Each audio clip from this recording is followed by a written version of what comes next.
Hey everyone, my name is Lady Donli and I am the Pan-African rock star. This is my music custodian session.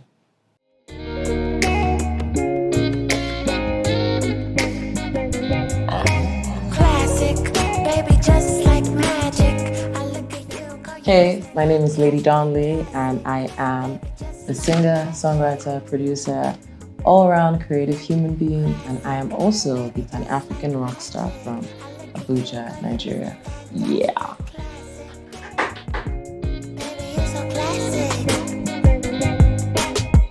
1, 2, I call you Mr. Bombastic. Now you say you like Oh, the energy was amazing yesterday.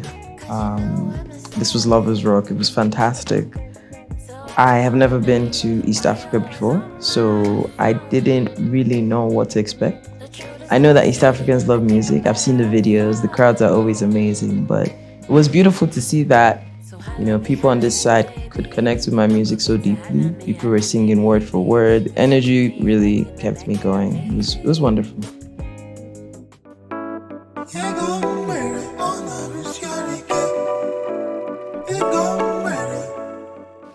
The standard moment, or like maybe the best moment for me throughout the set.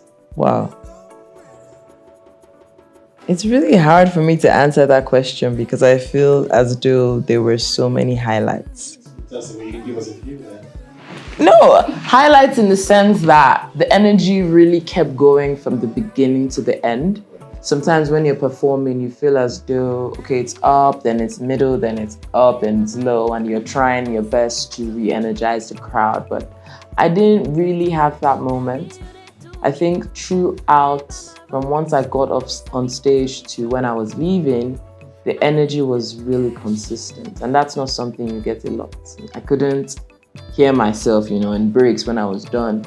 I couldn't hear myself, because the crowd was so energetic. So that's really lovely. It really gave me a lot of energy, really gave me a lot of power to go on. In fact, I could have even performed more songs. If I had thought that would be the energy, I would have performed even way more songs. But I think it was a good amount of songs. It was a good amount of energy. I gave the crowd what they gave me, which is a whole lot of energy, a whole lot of charisma. And it was brilliant. It's really set the mood for me, and I will be definitely back to Kenya for sure.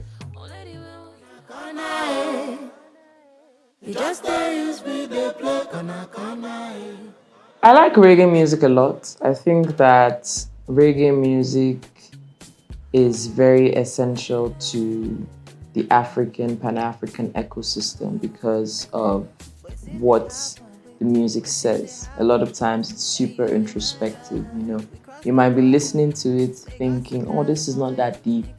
And then you have a moment where you're caught unaware by the words and you say, wow, this is really thought-provoking. So I think that reggae music is really important to consciousness, and I have a high level of respect for everyone that does reggae music and does it well. Now, R&B as well, R&B is very much so Black music. It's soulful, it's beautiful. A lot of times it's about love, it's about yearning, and love is also something I think is fundamental for human beings to grow, to see, to feel. It's super important to be in touch with yourself. So those are genres that I love a lot and I respect a lot. I think that in the music that I make, I fuse elements of R&B and reggae. I wouldn't necessarily say I'm going to outrightly make an R&B record or I'm outrightly going to make a reggae record, but I could have records that touch on those things where you understand and you see, okay, there's some influences here and there. And I think last night the show was really a fusion of so many beautiful, intersections of Black African music. And yeah, that was cool.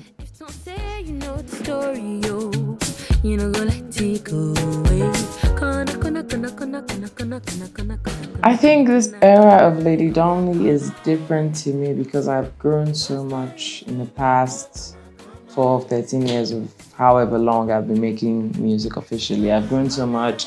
I've really come into myself, into my own understanding. I'm very particular. I know what I like. I know what I don't like. And I think that's a super important skill, to know what you don't like. Because a lot of people might say, I like this, I like that, but they don't know what they don't like. So I know what I don't like. I know how to approach my vocals. I've learned so much, and I think that's what differentiates this era. So when next I am working on an album, I'm going to work on it very well because I'm so particular now. I know everything that I need and how I want it to sound, the flow and the movement. I think that, yeah, it's just learning. I've learned a lot. I have a lot of experience.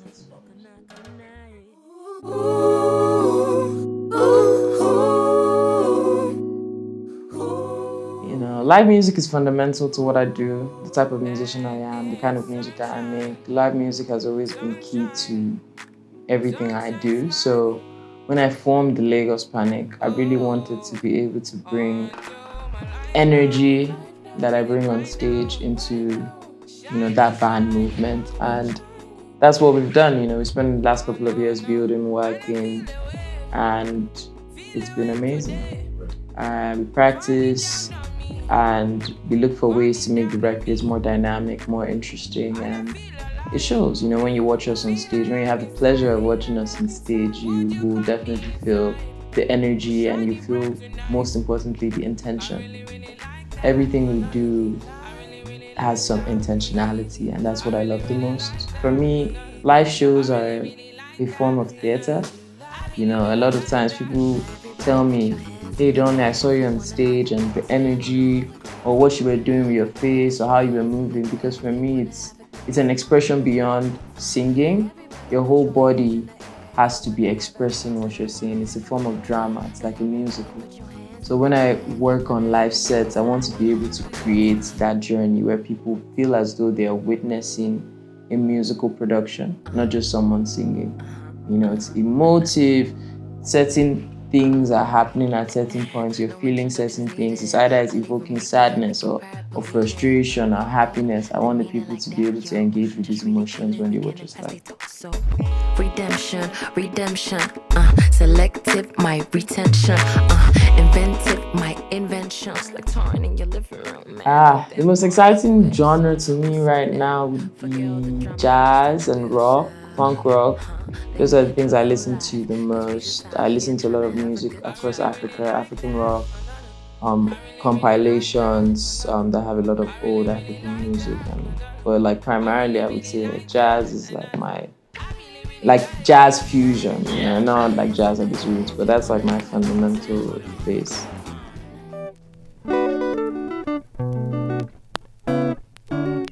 I think that fashion is another way to express yourself. And by default, it is super important to what I do as a musician, because what I do as a musician, as an artist, is a form of expression. And then the fashion complements that. I gravitate towards certain colors, certain pieces, certain fabrics, certain textures. And I'm happy that I've gotten to a point where I gravitate towards certain things, because what that tells me is that I have a good understanding of my taste. And so it really helps me to express myself even further, because, for instance, you're at the Donli show, Lady Donli show, you see what I'm wearing, you see it first before you even hear me, and that's also part of the play. And people are able to think about me in certain ways because of certain colors that I might wear, or certain fabrics that I might use, or the tailoring that I might be using. And I think that's super cool. So fashion is so, so important to the ecosystem of music, for sure.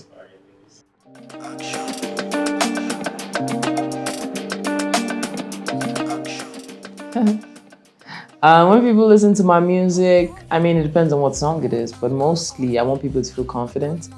Confidence is something I really, really push for in my music. I want people to listen to my music and feel seen.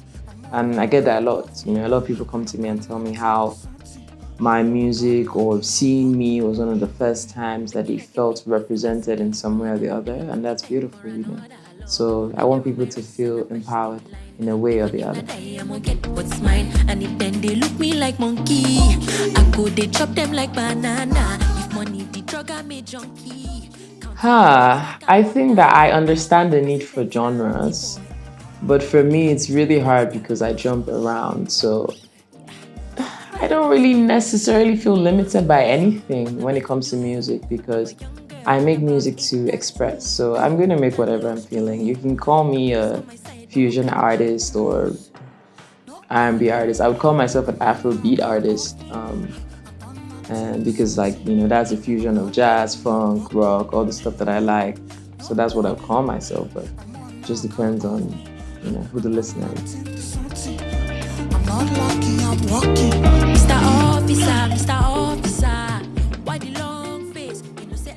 The thing that is beautiful about alternative music is that there's always going to be room for it, and there's always going to be ways that it expands. Because I started making music as a kid with their laptop, and I used to drop it on SoundCloud and Hawkshare. And there's always going to be different versions of me, there's going to be someone now in Nairobi doing the same thing and growing, and I think that is beautiful. So I love that I get to be part of the voices of this scene, but I think it's something that is going to continue to expand and grow, and maybe one day alternative might be the mainstream, you don't know. But it's beautiful. I think it gives you much more freedom to express, and that's the beauty of music. That is why music is necessary. It's one of the things that you need to self-express. It's one of the things that you need to understand yourself a bit better. So yeah.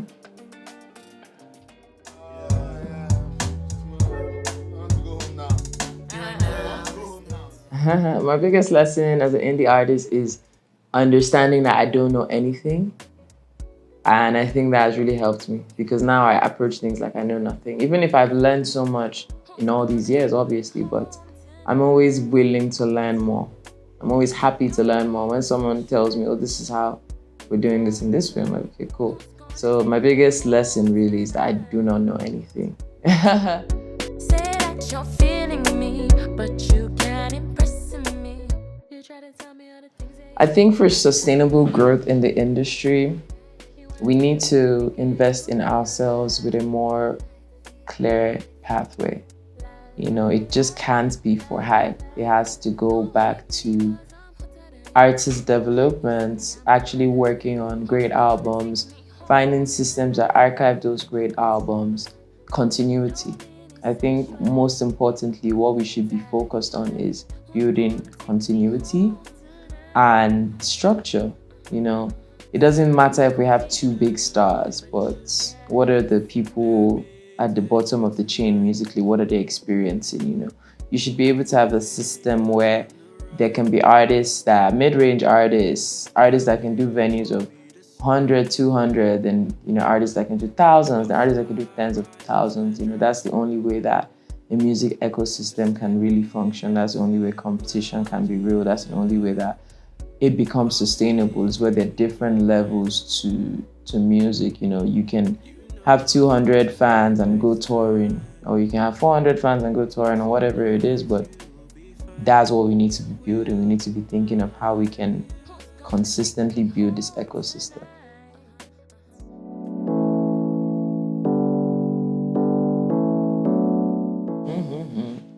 The energy in Nairobi was amazing, really. I'm thinking of if I can even have a city that tops that, really.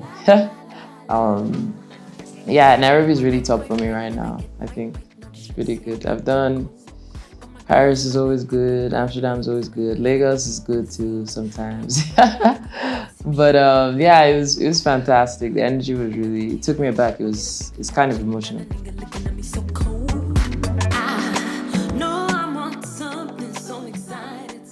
In terms of the crowd and the energy, I've just gotten a lot of welcoming energy, and that was beautiful. You step on stage, you already feel the atmosphere isn't hostile, and it wasn't just for me.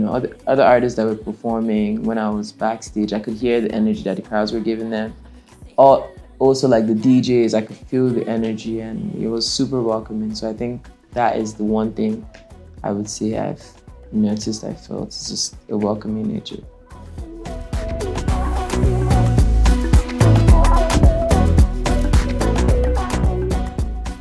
I'm already working on songs with some East African artists, but I think right now, me and Blinky trying to make a record So he's like on top of my list. Who else? Who else? That's a trap question. I'm skipping this question. That's a trap. I don't know. There's a bunch of people. Trap.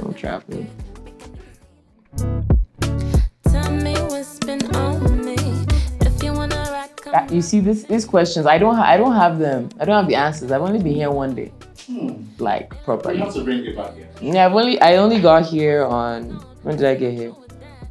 Good question. I got here on the 14th at like 6 a.m. Wow.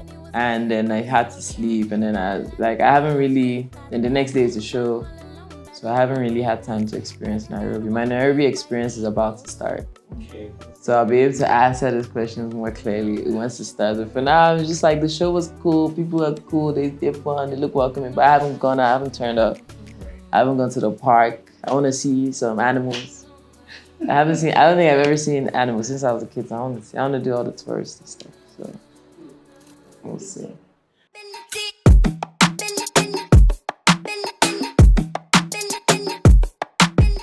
I mean, right now, I'm not really working on a project. I am working on music. I'm always working on music. So I have a release that it's going to come out soon.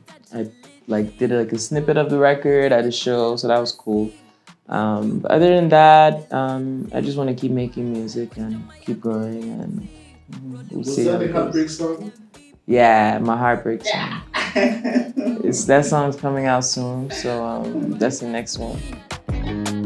Take a look at me, do I look like I know Sabi, they see? I hope that in the next 5 years, I'm not even making music. I hope that in the next 5 years, I am doing more research-based work, same in music, but I don't know that in the next 5 years, I will be actively making as much music as I do now. I'm diversifying my talents and things that I love. But I hope that I'm able to drop my third album the way that I envision it to sound. I hope I'm able to tour across the world, in a more meaningful way. Go to East Africa, North Africa, West Africa, go to South America. I really want to be able to do a world tour, go to Asia.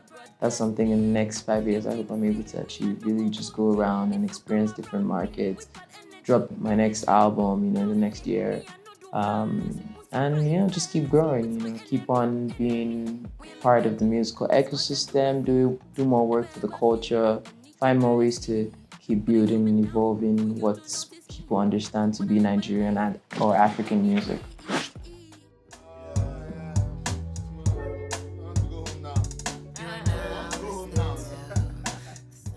Fire. Fantastic.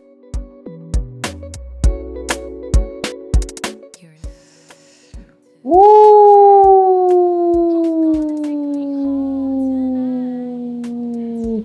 Dide by Kokoroko.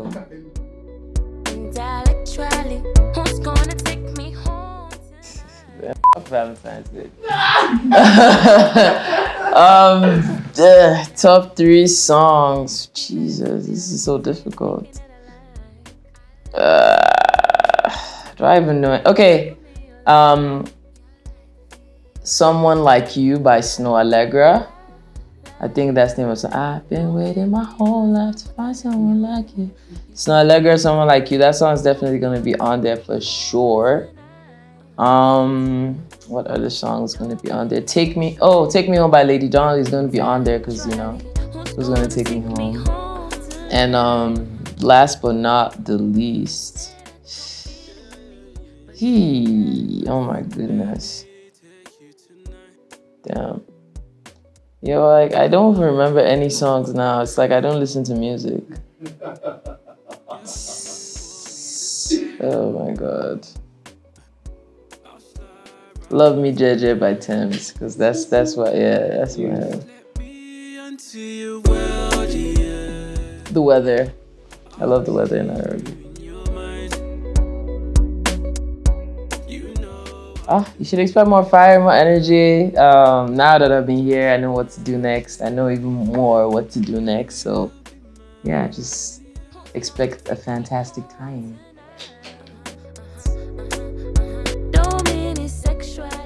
My bedroom. My actual, not a bedroom, my bedroom. I would be a journalist. Honestly, I wish I had written most of like Ezra Collective, their whole album, their last album. I wish I had written that whole album. Yeah, that's for sure top there.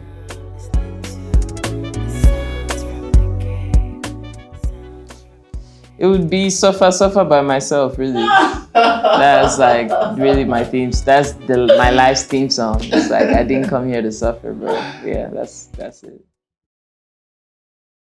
Well, thank you so very much, Lady Donli, for gracing Musical Studio session. We really appreciate your presence. Thanks. And we look forward to more of the greatness, and we're here to continuously help amplify and push forward everything that you're doing and represent. Thank you so very much. Thank you. Thanks for having me. Appreciate it.